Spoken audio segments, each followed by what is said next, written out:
A ver, me llamo Gabriela Patricia Alegre y, bueno, qué sé yo, nací en el 1960, tengo hoy 59 todavía, y, y bueno, soy básicamente ya hace muchos años que trabajo en la función pública. Yo diría que más allá de que eso no, o tiene profesiones vinculadas a algunas carreras que actualmente se han inventado, mi especialidad hoy en día es saber gestionar. Me parece que eso es lo que aprendí a hacer, a administrar, a gestionar, sé mucho sobre el Estado a partir de la experiencia que me da estar ya son como 25 años trabajando en el Estado, siempre relacionada con los temas de derechos humanos, por suerte, porque no todos los trabajos del Estado son demasiado gratificantes, pero trabajar en derechos humanos, la verdad que es unir un compromiso militante con el trabajo diario y con lo que uno puede poner de sus saberes y su experiencia. Eh, ¿Qué puedo contar de mí? ¿Quieren que cuente algo de mi historia? ¿Sí? Sí, sí, Sí, claro, lo que sí. tengas ganas. Eh, no sé. Bueno, si quieren digo que actualmente estoy a cargo de la Dirección Nacional de Formación en Derechos Humanos de la Secretaría de Derechos Humanos de la Nación. Todavía medio en trámite mi nombramiento, pero bueno, ya asumí el lugar y estoy trabajando a cargo de esa dirección desde el 1 de enero de este año al 2 de enero de este año, cuando Horacio Pietragala me lo comunicó y enseguida me puse a trabajar y la verdad que muy contenta con este lugar. Me faltaba trabajar en derechos humanos a nivel nacional y eso la verdad que es otra dimensión del trabajo en derechos humanos. Yo estaba siempre muy centrada en la ciudad, también en mi trabajo político. Si quieren rápidamente cuento que desde así como mi currículum es que en el Estado tiene que ver con haber empezado en el año 1998 a trabajar como coordinadora de la Comisión Pro Monumento a las Víctimas del Terrorismo de Estado, que estuvo a cargo de, de organizar todo lo que tuvo que ver con construir el Parque de la Memoria y el Monumento a las Víctimas del Terrorismo de Estado, que actualmente ya es un hecho y una realidad, que está en la costanera norte de nuestra ciudad. Después de eso, en agosto del 2000 asumí como directora general de Derechos Humanos de la Ciudad de Buenos Aires, que fue en el gobierno de Aníbal Ibarra, que fue la creación de un área del Estado. Hasta ahí había habido solo comisiones, algunas, pero bueno, fue la primera área de derechos humanos a nivel municipal en la Ciudad de Buenos Aires. Y después fui del 2003 al 2005, comienzo subsecretaria de Derechos Humanos de la Ciudad de Buenos Aires. Después tuve unos meses a cargo una unidad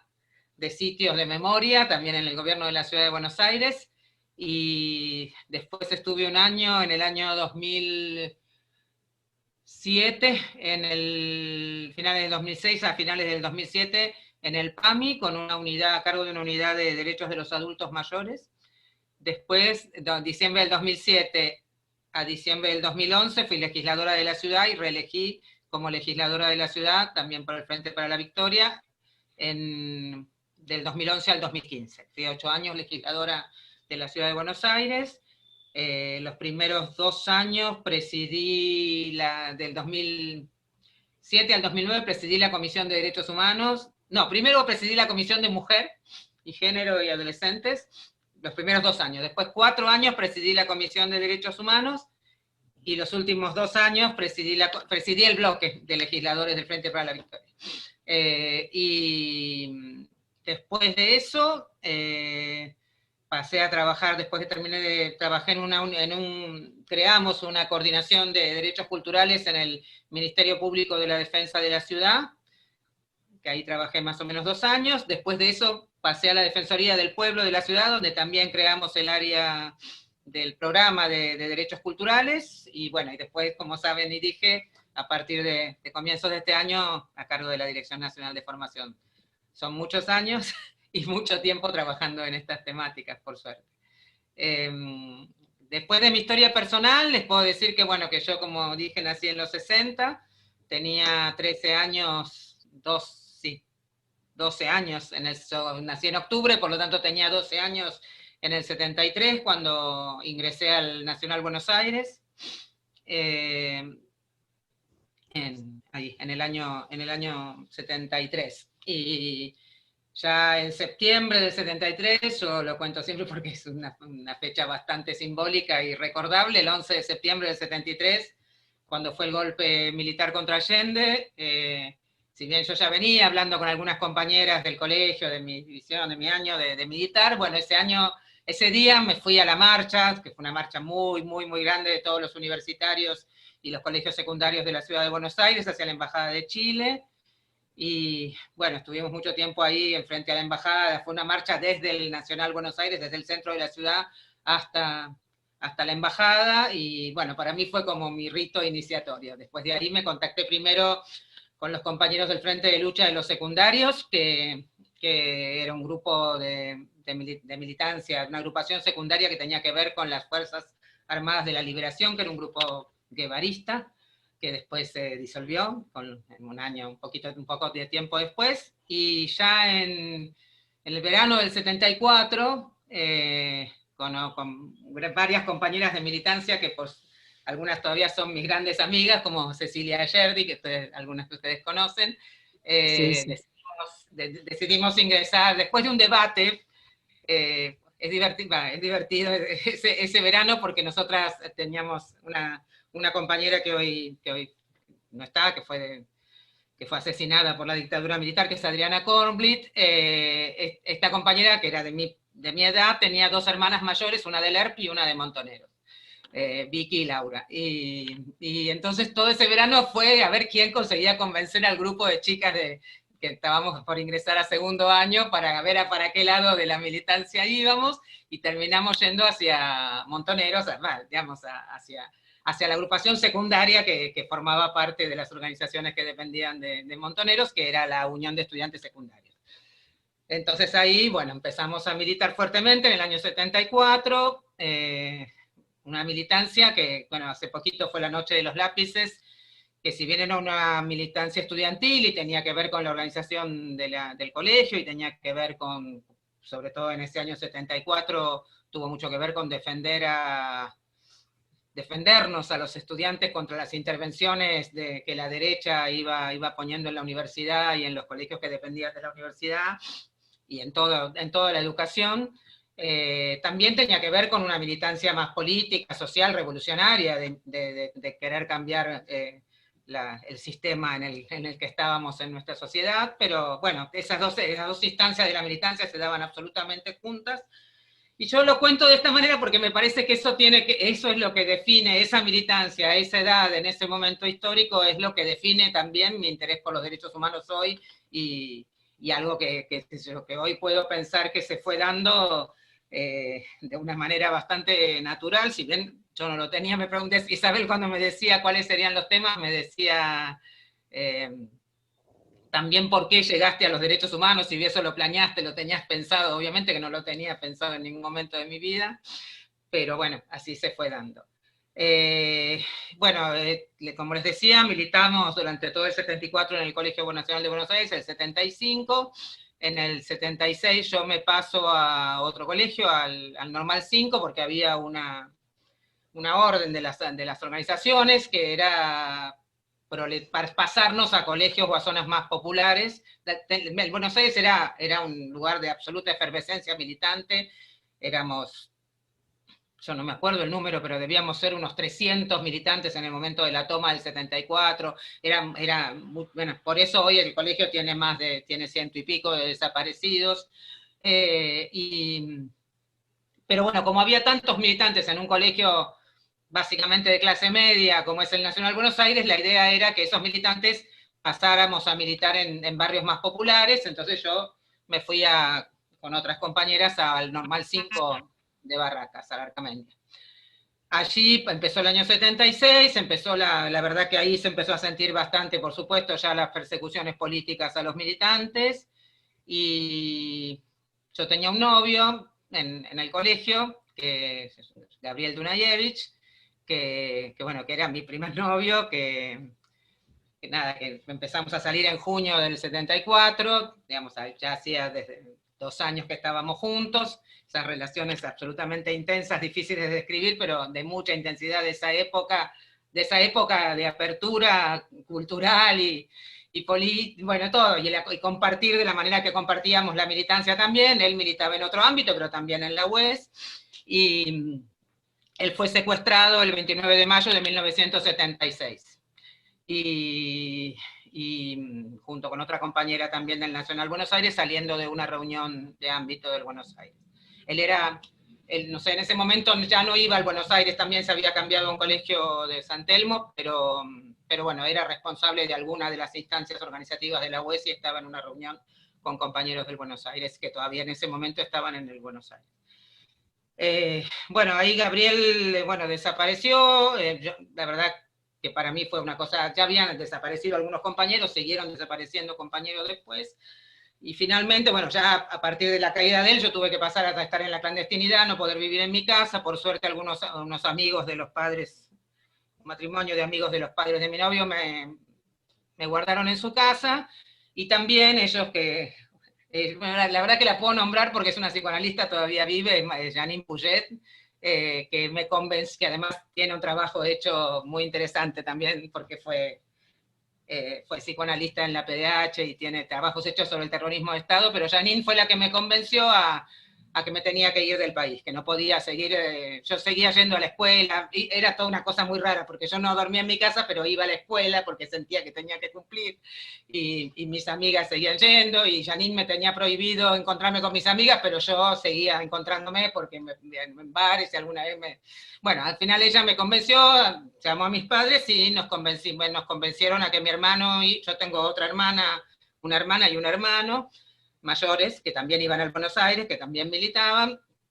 y bueno, nos convencieron a que mi hermano, que ya no militaba, y yo nos fuéramos a Brasil, a la casa de un amigo de mi mamá que vivía allá. Eso generó que nos exiliáramos, mi hermano y yo primero, mi mamá iba y venía porque mi hermana seguía militando y no quería irse del país, y finalmente, bueno, en diciembre nos instalamos en San Pablo, y en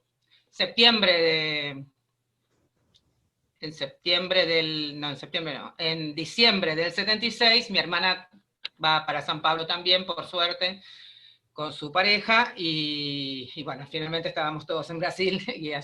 ese fue nuestro exilio, que duró, mi hermana y mi hermano siguen viviendo en Brasil, y yo decidí volverme al país en diciembre del 83, un poquito después de que asumiera Raúl Alfonsín. A partir de ahí, bueno, ahí voy a por qué empiezo cómo me relaciono con los derechos humanos. Por supuesto que yo no tuve una militancia en derechos humanos en el exterior, como otros compañeros en el exilio. En Brasil era bastante distinto el clima, por lo menos en San Pablo había algo como que, digamos, había como que, no sé, primero había momentos en que era bastante peligroso. Brasil no era un lugar donde uno tuviera muchas garantías, tanto es que hay varios compañeros que fueron secuestrados estando en el exilio en Brasil. Yo igual, obviamente, era una militante que tampoco sentía que fuera muy buscada, mi hermana un poco más. Igual empezamos a tener datos de compañeras de militancia que cayeron, que estuvieron secuestradas y salieron, como Cecilia Yerdi, como Alejandra Tadei, que pueden referir que les preguntaban por nosotras, sobre todo a Cecilia, porque había estado en San Pablo visitándonos, que les preguntaban por nosotras cuando estuvieron secuestradas en el Vesubio. Mucho tiempo después, ya en el 84-85, cuando se empiezan a reconstruir los expedientes judiciales, se encuentra una causa judicial de hallazgo de 3 cadáveres en un descampado en Del Viso, entre los cuales estaba el cadáver de Gabriel Dunayevich, mi novio, y ahí pudimos reproducir que Gabriel había sido asesinado junto a otros 2 compañeros de la UES, Leticia Ackerman y Federico Martul.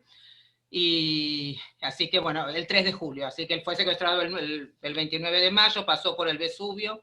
porque allí lo vio algunos de los testimonios de las compañeras que sobrevivieron, y bueno, y fue asesinado el 3 de julio del 76. bueno, yo volví a la Argentina. No, en Brasil, digo, no tenía mucha militancia, tuve algunas sí en la facultad. Yo estudié Ciencias Sociales en la Universidad de San Pablo, no terminé, pero estudié 3 años allí. Y allí sí tuve acercamiento al PT y a, digamos, a toda la militancia más de izquierda que había en Brasil. Y bueno, y obviamente yo tenía mi corazón con las madres, con los organismos, pero no tenía por el momento contacto. Cuando volvimos al país, la verdad que yo volví en diciembre del 83, me volví a Brasil, estuve todo el verano, después me volví a San Pablo un mes y después decidí volverme directamente ya con todo mi equipaje completo el 1 de mayo del 84. Y ahí, días después, conocí a quien fue mi marido y padre de mis hijos, que bueno, no importa, no viene al caso quién es, pero es alguien que también lo pueden llegar a conocer. Y bueno, la verdad que ahí nada, como que yo me puse muy en una idea de tener una familia, de criar a mis hijos. Rápidamente quedé embarazada, tuve hijos, tengo 2 hijos grandes, Sergio y Darío, que tienen 33 y 32 años. Y bueno, y ahí la verdad que ese tiempo, en un momento me inscribí en sociología para terminar la carrera, quedé embarazada, no duré mucho, duré 1 año y medio, pero bueno, la carrera nunca la terminé. Además no me reconocían prácticamente nada de lo que había estudiado en San Pablo porque era muy distinto, bueno, todas esas cosas que pueden pasar en esas etapas de la vida. Y bueno, y ahí tuve un tiempo muy metida en la crianza de mis hijos. La verdad que eso pasó durante un tiempo así, siempre cercana a las madres y sobre todo mi ex marido, que también era militante y también estaba exiliado, estuvo exiliado en Italia muchos años, desde La Plata, y era muy amigo de los chicos, de algunos de los miembros del equipo de antropólogos forenses. Yo diría que ese es mi primer como acercamiento a una instancia así más de trabajo. Y bueno, y ahí en los años 90, cuando yo quiero empezar de nuevo a trabajar, a pensar, bueno, ya mis hijos tenían 2, 3 años, 4 años, nos contactamos con el equipo le encargó a mi exmarido la redacción de un libro, el libro Tumbas Anónimas, sobre el equipo de antropólogos. Bueno, voy a decir que es Mauricio Cuensalama porque es el autor del libro. Y en ese momento nos pusimos a trabajar digamos, Mauricio escribía, pero el que era la que hacía toda la investigación del libro, le pedí que fuera yo. Entonces empecé a pasar, yo creo que pasé un año entero en el equipo de antropólogos forenses haciendo toda la investigación. Cecilia, todavía mi amiga, no trabajaba ahí, pero sí Maco, que también era compañero, Maco Somiliana, fue de mi misma promoción y compañero de colegio de Buenos Aires mío, y de la UES también. Y bueno, y ahí empezamos, bueno, nada, ahí tuve como un primer acercamiento a lo que significaba las investigaciones, los juicios. Tuve, esto te estoy hablando año 90, meses metida en un sótano de tribunales donde estaban los archivos de la Cámara Federal, sobre el juicio a las juntas, para, bueno, investigar y sacar toda la información que había sobre los casos que el equipo de antropología forense había intervenido. Y bueno, y a partir de ahí empecé como ya a estar en contacto con algunas de las madres, sobre todo las madres del Nacional Buenos Aires, Matilde Meliboski, Vera Jara, Chaide García Gastelú, porque bueno, también los Morresi, porque bueno, algunos eran casos del equipo, entonces ahí empezábamos a vincularnos más. Y después, bueno, fui durante unos años una persona que ya a partir de esos años de ir a todas las marchas de derechos humanos sin una vinculación orgánica, pero más cercana a todos los temas. Y en el año 96, sí, 96,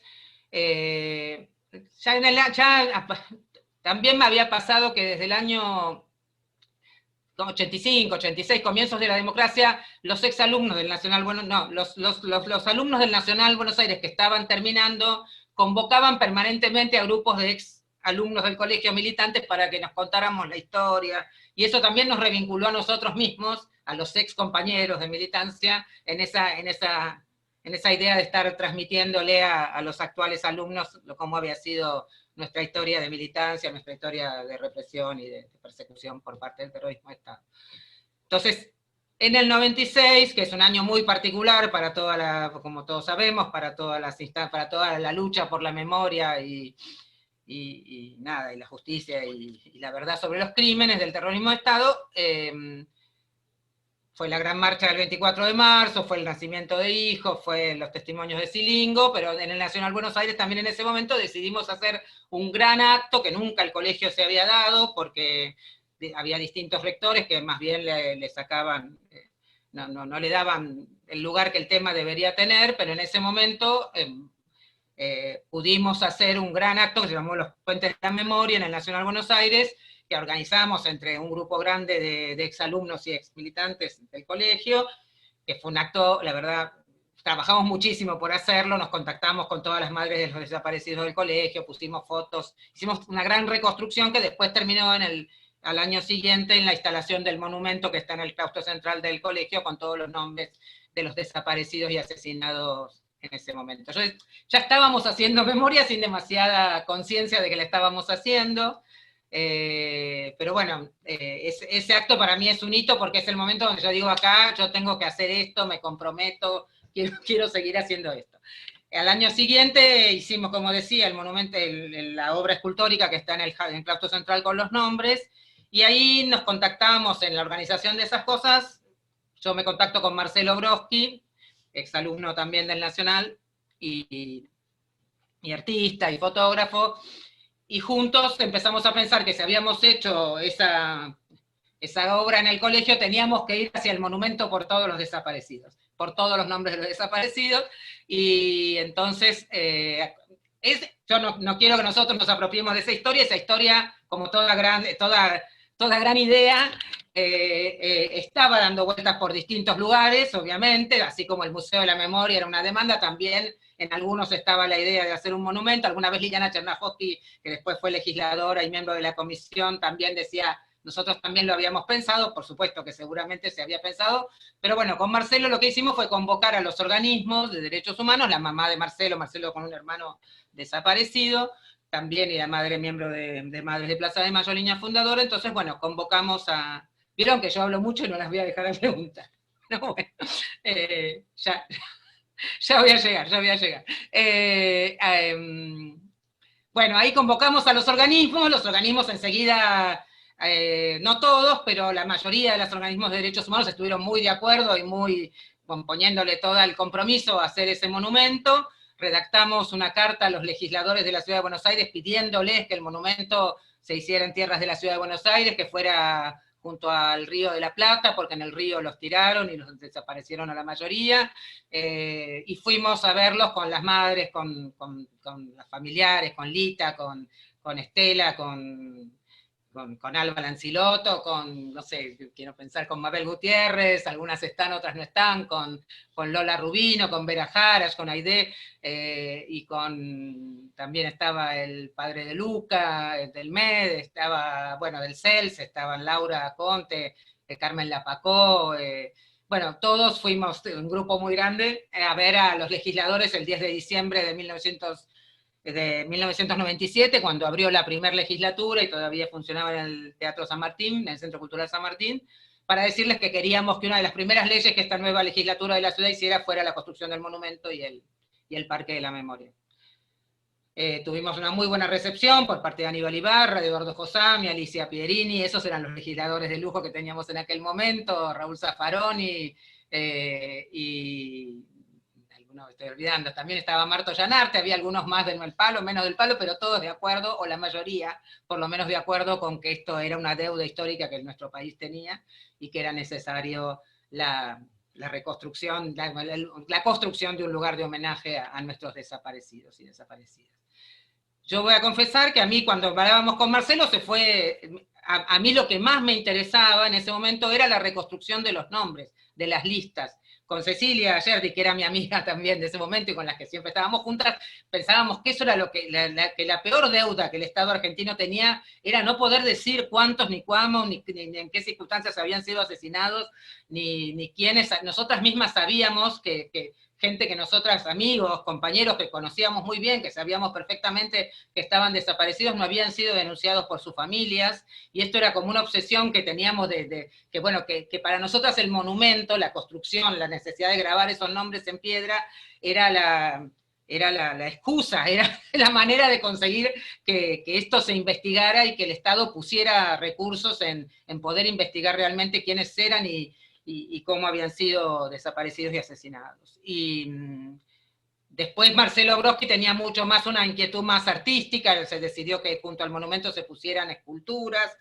bueno, así juntamos las distintas, pero la verdad que quedó un proyecto bastante completo, los organismos fueron proponiendo cosas, fue un debate riquísimo que, bueno, tiene que ver con la historia del parque, pero tiene que ver con nuestra historia también sobre cuando había que tomar decisiones en el monumento sobre qué nombres se ponían, a quiénes se incluían, y eso se daba en un cuerpo muy amplio con los legisladores de distintas fuerzas políticas, obviamente no había muchos de mucha derecha en ese momento, había dos o tres, pero bueno, se daba en un marco de distintos pensamientos. Juliana Marino era otra de las legisladoras que era muy activa en ese momento también había sido militante y parte de la historia. Pero bueno, ahí se da que también se había dado ese debate en el Nacional Buenos Aires cuando tuvimos que reconstruir la lista un año antes, ¿no? ¿Quiénes son los desaparecidos? Los asesinados los ponemos también, los que habían sido bueno, era todo ese tipo de debates que para mí hoy están bastante, por suerte, saldados, si bien a veces el enemigo los trae a cuenta para poder desacreditarnos, pero eso ya lo resolvimos en ese momento claramente. Nosotros dijimos, se pone desde Abal Medina, que era el primero de los asesinados, hasta el último de los desaparecidos en el Cambiazo, no sé, en el 80 y pico, y van todos, y nosotros, acá no hubo justicia para saber en qué circunstancias fueron asesinados, y al terrorismo de Estado también definimos que había que ponerle, si bien es incierto el momento exacto en el que empieza, le pusimos mayo del 69 y dijimos todo lo que de ahí en adelante fue, por una cuestión de contexto histórico, tiene que ir al monumento, y esas decisiones fueron tomadas, puestas en actas, y también lo que conseguimos fue definir en esa ley de creación del parque que eran los organismos de derechos humanos los que deben definir quiénes son los nombres que deben ser incluidos. Eso quedó plasmado en la ley, y digamos, pensando en las distintas variantes que pueden tener los estados democráticos, por lo menos que fueran los organismos la garantía de que los nombres que estaban en ese parque, en ese monumento, eran los que las organizaciones de derechos humanos definieron. Bueno, ahí llegué a partir después de, bueno, ahí primero, bueno, para generar el proyecto del monumento creamos un organismo en el año 97 que se llamó Buena Memoria, que yo integro junto a Brodsky, Tarnopolsky, Naftal y otros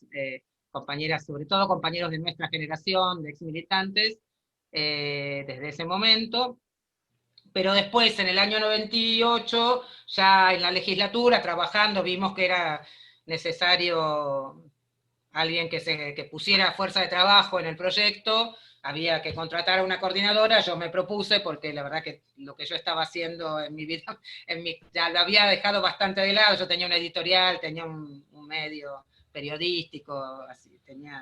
hacía libros por encargo, trabajaba de distintas cosas, pero eso ya me tenía medio cansada, y decidí, bueno, le pedí a Aníbal Ibarra que me tuviera en cuenta para ser la coordinadora, tenía que contratarme la legislatura,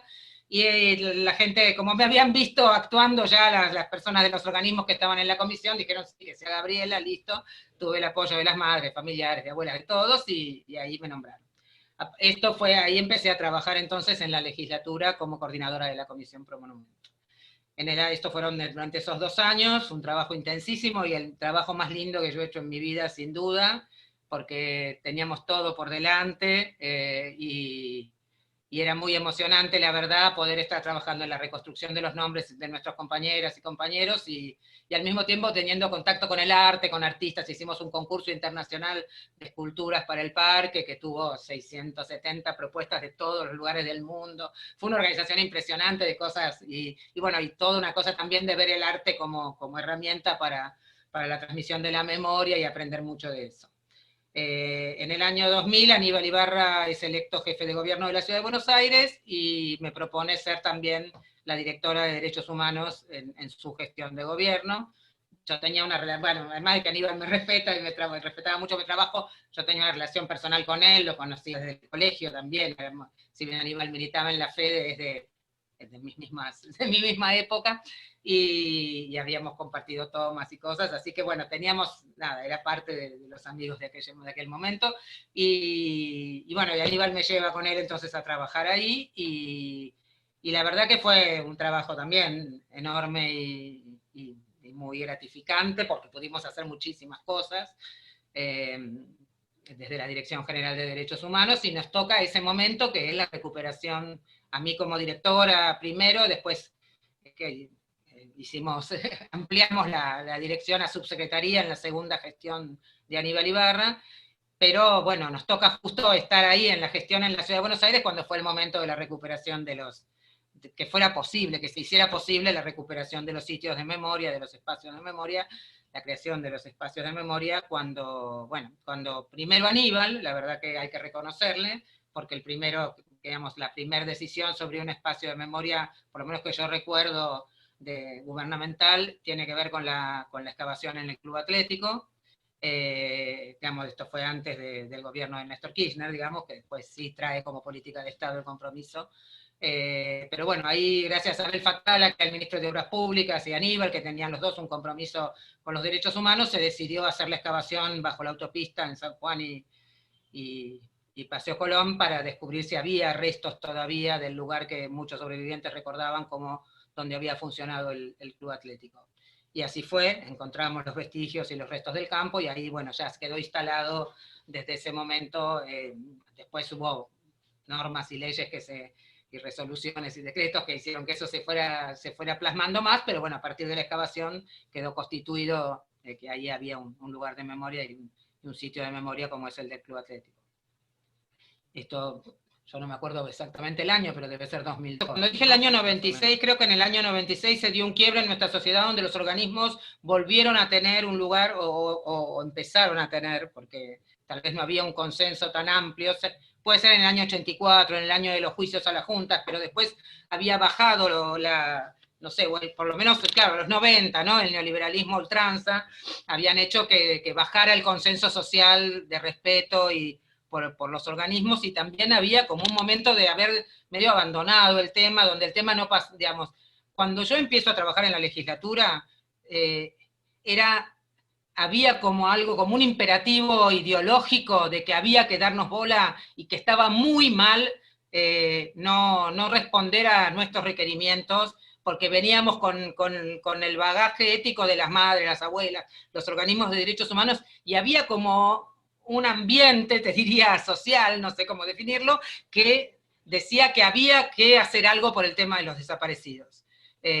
Como que el país había quedado corto en eso, y que era tiempo de dar cuenta de lo que había pasado. Yo creo que ahí había, yo lo puedo sentir en eso, que yo decía, no sé, yo conseguía, yo soy un poco, cuando me pongo algo en la cabeza, soy un poco insistente y densa, pero yo me acuerdo que si yo necesitaba algo para el proyecto del monumento en la legislatura, apelaba a que mirá que esto es por los desaparecidos. A mí no me puedes decir que no, a mí no me puedes decir que no puedo abrir esa sala que está vacía para poner los proyectos, porque esto lo estoy haciendo por los desaparecidos, y eso me abría las puertas. O por lo menos el que no creía sentía que no podía oponerse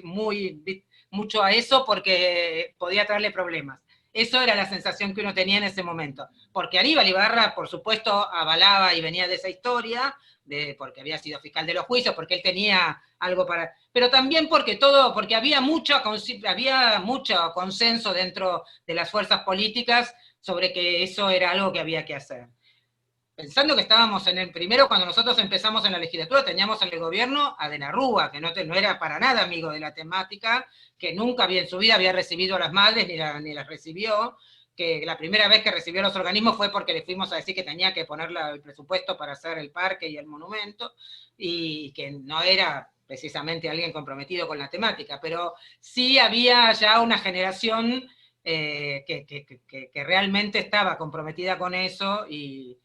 que, bueno, nada, se estaba construyendo ese consenso que por suerte alguna vez empezó a haber en nuestro país y que tenemos que mantener, porque nada es eterno sin nuestro trabajo, sobre que realmente, bueno, que sea, porque la necesidad de conocer la realidad, la verdad, y poder obtener justicia sobre todo lo que había pasado en nuestro país. No sé si respondí a tu pregunta con esto. Sí. Bueno, y ahí decía, bueno, y ahí empezó la recuperación de los sitios, hasta que, bueno, asume en el 2000, en mayo, 25 de mayo del 2003 asume Néstor Kirchner, y,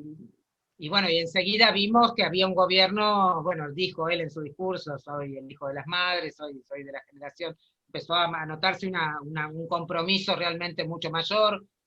Nombraron a Eduardo Luis Duhalde secretario de Derechos Humanos de la Nación, alguien con la trayectoria y la historia de Eduardo Luis, entonces, bueno, ya había claras señales de que los derechos humanos no iban a ser algo solamente de la ciudad de Buenos Aires, sino que iba a haber un compromiso, que en ese momento nos sentíamos un poco solos. Desde el gobierno nacional de la Alianza no había el mismo compromiso. Si bien estaba Diana Conti como secretaria, estaba muy abocada a las leyes reparatorias y a lo que en ese momento era la Secretaría, que no tenía mucha tarea relacionada con la memoria,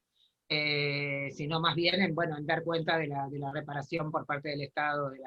las víctimas, digamos. Pero bueno, cuando empieza el gobierno de Néstor se siente que esto ya ahí en ese momento, ya como organismo y también como funcionaria de derechos humanos, sentí también que, bueno, que esto venía a generar realmente un cambio del compromiso del Estado Nacional con los derechos humanos, ¿no? Es en ese momento que estoy hablando del año 2003, que bueno, que tiene, bueno, que yo creo que el primer encuentro al que yo asistí de los organismos con Néstor Kirchner fue la Marcha de la Resistencia del 2003, diciembre del 2003. Estábamos todos en la plaza, fue una marcha muy grande, porque bueno, estábamos todos celebrando un nuevo gobierno comprometido con nuestra temática, y en un momento alguien baja, me parece que fue Mataró, Said, Mataró, lo bajan a la plaza, y nos dicen que el presidente los quiere recibir, vengan 2 o 3 por organismo que los va a recibir en la Casa Rosada. Así que ahí marchamos todos, y hay una linda foto que yo tengo de Néstor, y todos los organismos, estábamos casi todos no sé, desde Nora Cortiñas a Tati, a Mabel, a Estela, a los hijos, Carlitos, Pisoni, bueno, estábamos todos. Y Néstor nos iba preguntando qué nos pasaba, qué queríamos, que obviamente las abuelas reclamando por recuperar la identidad de los nietos, nada, pidiéndole por el trabajo del equipo. Mabel Gutiérrez, que tenía una obsesión con ese momento, pensé que estábamos saliendo del 2001, de la crisis, con las tomas de tierra que había, que es un tema muy actual, que había en el conurbano, le pedía que cómo resolvíamos eso, y Néstor cada vez llamaba a un funcionario distinto para que le fuera resolviendo las distintas cosas. Llamó a Parrilli, llamó a Zanini, llamó a Devido, y nada, iba dando instrucciones sobre distintos temas para que todo lo que los organismos le estábamos pidiendo fuera hecho, y ahí fue la primera vez que yo empecé a escuchar, bueno, hay que recuperar la Exesma, me acuerdo que lo miró a Parrilli, a Zanini, y dijo, eso es algo que hay que hacer, y bueno, y ahí después, el 24 de marzo del 2004, bueno, es el acto enorme de la Exesma, es la bajada de los cuadros del Liceo Militar de Néstor, y bueno, y a mí me tocó como subsecretaria de Derechos Humanos de la ciudad, asumir lo que era se creó una comisión bipartita, que éramos Secretaría de Nación con Secretaría de Ciudad, Subsecretaría de Ciudad, y bueno, llevar adelante todos los trabajos que tenían que ver con desocupar ese predio de militares, y nada, fueron muchos meses, mucho trabajo, mucha reunión horrible con los milicos, con los marinos, y mucha reunión en presidencia para poder organizar todo, pero bueno, nada, para mí era impresionante ver un gobierno entero comprometido con nuestra causa de la memoria, de una manera increíble, ¿no? La verdad que haber sido testigo, primera fila de todo eso, para mí también es algo inolvidable. Fue duro, ¿no? Ahí sí fue un tiempo bastante duro, porque era difícil. Para mí era difícil, uno cree que no pasa nada, pero es difícil. Yo tener que ser yo, yo siempre digo, a mí nunca un cargo en el Ministerio de Defensa, ¿no? Digamos, hay algo que no, pero es difícil interactuar con, más allá de que tenían órdenes muy precisas de que debían digamos, obedecer a lo que estaban diciendo, interactuar con los milicos no era fácil, y menos en ese lugar con tanta cosa, con tanta carga, de tantos horrores que ahí habían sucedido. Uno trata de naturalizar, de hacer chistes, pero bueno, es imposible, ¿no? Es como siempre. Bueno, y en ese mismo momento surge también, bueno, por supuesto que yo ya como directora de Derechos Humanos, y a partir de la recuperación del Atlético sobre todo, empezamos a tener algún contacto con los sobrevivientes del Olimpo, que también tenían el, digamos, el objetivo de recuperar ese lugar para formar un espacio de memoria. Yo tengo una impresión así, a ver, que estoy tratando de recordar, pero que eran como un grupo mucho más organizado. El Atlético también era un grupo de sobrevivientes muy organizado, estaban muy presentes los ex detenidos desaparecidos, en ese momento muy activos. Para mí era un lugar más opositor, se lo voy a hacer como medio a lo bestia, pero era como más opositor que otros, digamos, ¿no? Como que era muy difícil de contentar, no, yo no me acuerdo bien quiénes estaban, hoy estaba tratando antes de juntarnos, de recordar quiénes eran las personas, obviamente estaba Isabel, me acuerdo mucho de Tita, ¿no? Y otros compañeros que, nada, algunos me acuerdo el nombre y otros no, pero bueno, pero era un lugar donde como que tenía su lógica propia y no se avenía mucho al trabajo con el Estado. Esa era mi sensación con el Olimpo. El Olimpo para mí había sido, pensaba yo cuando fue la primera vez el Olimpo, bueno, obviamente uno va conociendo los lugares, los centros clandestinos de detención cuando se compromete con la memoria, pero en la legislatura había un proyecto de ley que habían firmado Josami y otros, Liliana Chernájovsky, donde decía que debía crearse un museo de la memoria, y no decía la EXMA, la ex-ESMA, decía el Olimpo como lugar de funcionamiento. Andás a saber por qué, digamos, después hubo otros momentos, pero ese proyecto en algún lugar está, yo lo recuerdo perfectamente, y definían que el museo debía ser el Museo de la Memoria, aquello que ni sabíamos qué sería, pero bueno, también pensemos que había muchos debates en ese momento, museo no era muy bien visto, monumento tampoco, algunos estaban de acuerdo, otros no. El monumento, por ejemplo, yo dije, habíamos 11 organismos en ese momento que estábamos de acuerdo, pero Madres de EVE estaba absolutamente en desacuerdo, muy en desacuerdo, tanto como para hacer marchas en nuestra contra. Los hijos en ese momento tampoco estaban de acuerdo. Y bueno, y ex detenidos tampoco estaba de acuerdo. Pues esos tres por lo menos estaban claramente en desacuerdo con el monumento y también con cualquier instancia de museo. Había mucho debate sobre el Estado, si sí, si el Estado no. Para otros, para los organismos más tradicionales y los organismos de afectados, era claro que el Estado debía responsabilizarse, que parte de la responsabilidad del Estado sobre los crímenes también era, y parte de la reparación a las víctimas era hacerse cargo de todas las tareas de memoria por parte del Estado, con recursos del Estado. Pero bueno, había un debate en ese momento todavía entre algunas organizaciones. Entonces decía, me acuerdo de eso del Olimpo, me acuerdo que empezaron a reunirse con nosotros,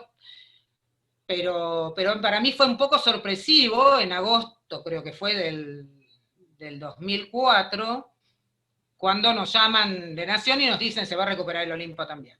Vamos a sacar a la policía del Olimpo. Vamos a sacar a la policía del Olimpo porque Aníbal Fernández era el ministro del Interior. En ese momento todavía no se habían reformado los ministerios, todavía no existía el Ministerio de Seguridad, y entonces toda la política de seguridad dependía del Ministerio del Interior en ese momento, y era Aníbal Fernández el ministro del Interior. Entonces ahí empezamos a tener que interactuar desde la ciudad con Aníbal Fernández, se firma con la gente, con el área, qué sé yo, se firma un convenio,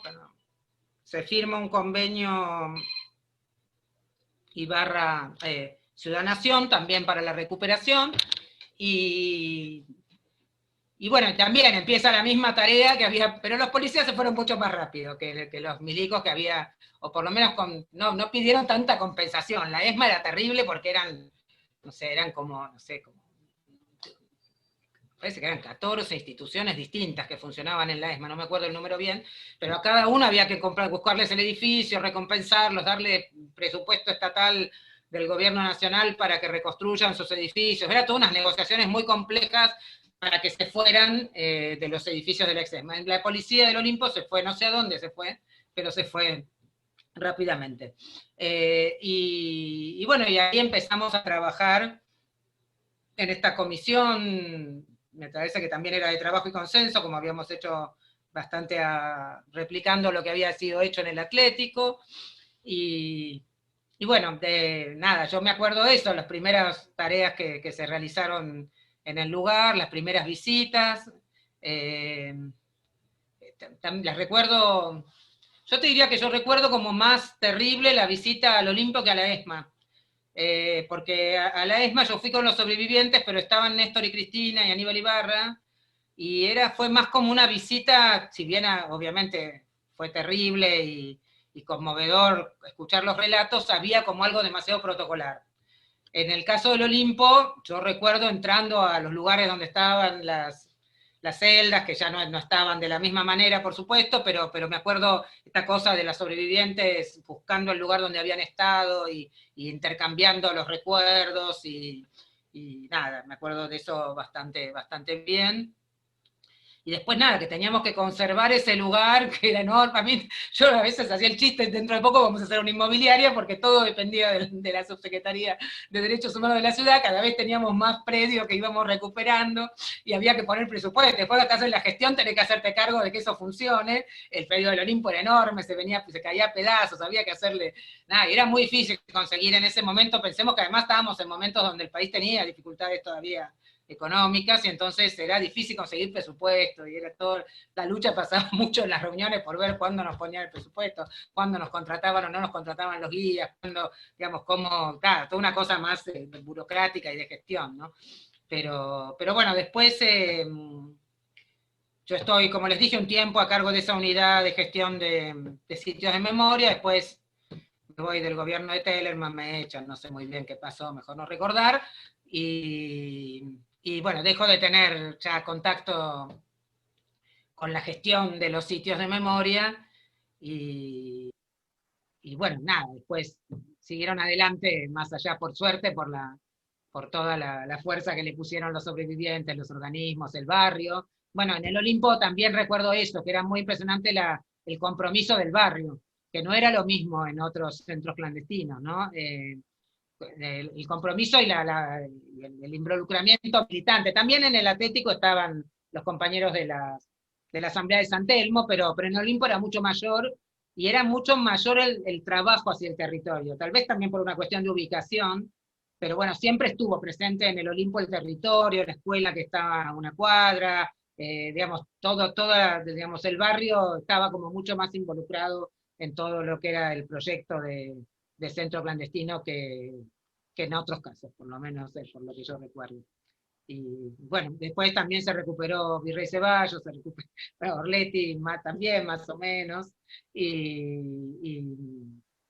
bueno, y así, después también obviamente de la legislatura siempre trabajé siempre que pude en poder fortalecer los proyectos que existían ya de recuperación de los sitios y bueno, los distintos trabajos de memoria. Gabriela, una pregunta. En todo este recorrido siempre vas como contando de qué modo articulaste o ayudaste a articular a la sociedad civil y al Estado. Eh, Eso fue algo muy característico de estas políticas, sigue siendo esa articulación, y te quería preguntar a vos, bueno, sobre estos actores que ya nombraste, ¿no? Los organismos, los sobrevivientes, también los vecinos, pero preguntarte a vos, ¿qué te parece que aporta en términos de diversidad, en términos de experiencia? Si vos pudieras decir, bueno, esta cogestión trajo además un montón de líos y demandas, ¿qué aportes hizo a estas políticas públicas desde tu punto de vista? Mira, yo las concibo absolutamente indispensable la participación, yo no las concibo de otra manera. Será por esto que les vengo contando que yo empecé desde los organismos, después me tocó, por alguna cuestión de casualidad y de capacidad, a gestionar desde el Estado. Pero pero para mí primero que es la única manera de mantener digamos, que los sitios de memoria tengan a los sobrevivientes, a los familiares y a los organismos de derechos humanos como parte de su gestión, es la única manera de mantener digamos, el objetivo para lo cual esos sitios fueron creados de la manera más genuina y más eficiente para lo que fueron concebidos, porque la memoria es posible de ser manipulada políticamente, digamos, es muy factible de ser manipulada, y lo único que le puede dar esa contundencia del consenso real son los afectados y las organizaciones de derechos humanos, y el barrio también como representación de la sociedad menos contaminada por los objetivos de poder, digamos, de coyunturales, digamos, como el lugar donde puede estar también construido el consenso. No sé si queda un poco, no sé, lo estoy enunciando ahora, pero tiene que ver con eso. Y yo también te digo, después, en muchas otras cosas que yo he trabajado, no solo en memoria, digamos, no es posible pensar en la unión civil si no es con las organizaciones de lucha de los homosexuales, no es posible pensar en la identidad de género sin las organizaciones que trabajaban con las compañeras trans, y digamos, no es posible, digamos, entonces, la verdad que la política debe ser concebida desde ese lugar, no siempre lo es, pero la verdad es, sobre todo en este tipo de temáticas, es la única manera de poder llevar adelante una política duradera y transformadora. Es así, me parece que no hay otro modo. Y yo sé que a veces para la burocracia es complejo tener que acordar con las organizaciones, pero yo soy una defensora, y a veces hemos concebido también como organismos de derechos humanos instituciones complicadas de llevar adelante, y en eso alguna autocrítica tenemos que hacernos, pero bueno, yo desde la legislación aprendí que además de que, digamos, hay que articular las dos cosas, que la legislación, por eso lo uno con lo que decía cuando hablé de la ley del parque, primero que siempre hay que estar muy atentos a que la legislación no nos cierre esa participación, y después hay que estar dispuesto como organizaciones de la sociedad civil a poner el pecho y a seguir adelante digamos, requiere de militancia comprometida y tiempo, y requiere también, y también desde la política, que no te cierren esa puerta, hay que estar siempre muy atento, porque a veces se quiere cerrar. Yo creo que a veces quienes estamos en la función pública tenemos alguna sensación de que somos eternos, y a veces los compañeros más bien intencionados, por facilitar las cosas, creen que si se hace todo desde el Estado porque está ocupado por compañeros, eso garantiza algo, y no garantiza nada. Porque ya lo vivimos estos últimos 4 años, requirió de mucha lucha, mucho compromiso, mucho estar presentes todo el tiempo, que por lo menos no se retrocediera tanto como podría haber sido. Entonces nada, creo que la manera de llevar adelante estos lugares es con la participación activa y con poder de decisión, ¿eh? No solo, es más fácil desde el Estado decirle consejos consultivos digamos, no sé, o la forma que le quieran dar, pero porque si no después es difícil también para la ejecución diaria de las cosas, es difícil tener que, digamos, hay que encontrarlo el modo, pero también el modo es que también, digamos, que los lineamientos políticos de la gestión de estos lugares esté dada por quienes participan por fuera del Estado también, digamos, sin duda. A ver, yo creo que los sitios, el rol fundamental que tienen, a ver, son 3, diría yo, ponele, que es la transmisión de la memoria de lo que ocurrió, es la educación sobre derechos humanos y memoria, que se puede irradiar desde ese lugar, digamos, desde un lugar donde los hechos sucedieron, digamos, la potencia que tiene educativamente los sitios para educar en derechos humanos y por el nunca más, la transmisión llana de lo que sucedió, el relato de los sobrevivientes, y después, bueno, también está el tema de los juicios, ¿no? De que son lugares probatorios para los juicios. Ese es un tema que tiene fin, esperemos que en algún momento se puedan acelerar los juicios y que podamos juzgar a todos antes de que se mueran como se están muriendo, pero a todos los responsables de los crímenes, pero bueno, digamos, ese rol probatorio de los crímenes en algún momento va a terminar, digamos, porque ya no habrá más juicios, porque con los años ese tema se va a ir resolviendo, más allá de que siempre va a estar abierto, porque son crímenes de lesa humanidad y ante nuevas denuncias, pero bueno, en principio eso se supone que no va a dejar de ser lo fundamental. Igual hay un tema de la preservación, sin duda, de todo lo que son estos lugares, bueno, que tiene que seguir adelante. Yo diría eso, que lo fundamental es que sigan siendo lugares de transmisión de la memoria de lo ocurrido y lugares donde la educación tenga un rol, la educación en sentido amplio, ¿no? La educación en todos los sentidos, y no solo en memoria, sino también en derechos humanos, porque me parece que hay que darle como alguna connotación también de algo más actual, de algo permanente, de algo que sigue estando. Y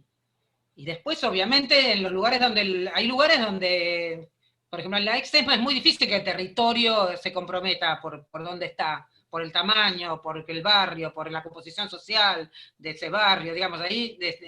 digamos, pero en otros lugares donde el territorio está mucho más involucrado, creo que tienen que ser un lugar de trabajo en derechos humanos también del barrio, también donde el trabajo en derechos humanos es de lo más diverso, digamos. Como decía también antes, el arte, la cultura tienen un rol fundamental también en esa construcción de sentido a favor de los derechos humanos y de reconstrucción de memoria, que también debe ser parte de esos lugares.